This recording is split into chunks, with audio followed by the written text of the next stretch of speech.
বিসমিল্লাহির রহমানির রহিম। শরৎ বা বর্ষা স্নিগ্ধতায় যখন আমাদের প্রকৃতি সেজে ওঠে, ঠিক তখনই ত্যাগের মহিমা নিয়ে আমাদের দ্বারে হাজির হয় পবিত্র ঈদুল আজহা।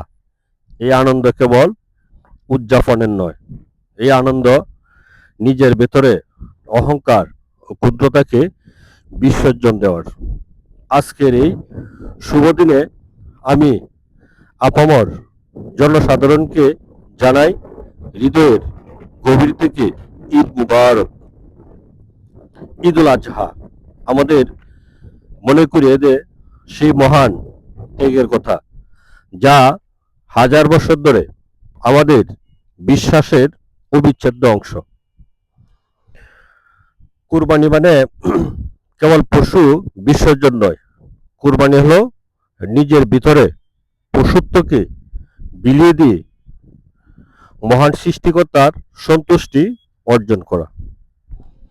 ত্যাগের মাঝেই প্রকৃত আনন্দ, আর বিলিয়ে দেওয়ার মাঝে রয়েছে আত্মার প্রশান্তি।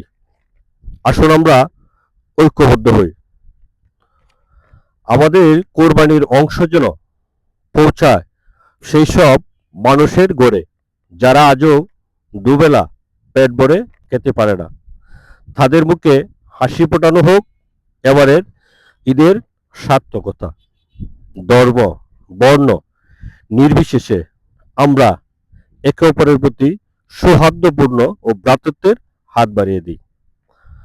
আমাদের শহরে ও গ্রামকে পরিচ্ছন্ন রাখা আমাদের ইমানি দায়িত্ব।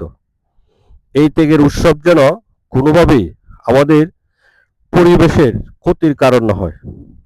পরিশেষে দোয়া করি এই ঈদ আপনার আপনার পরিবারের প্রতিটি সদস্যের জীবনে বয়ে আনুক অনাবিল শান্তি, সুস্বাস্থ্য ও সমৃদ্ধ।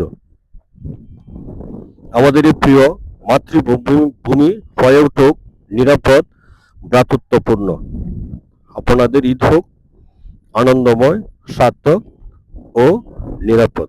আবারও সবাইকে জানাই ঈদ মুবারক।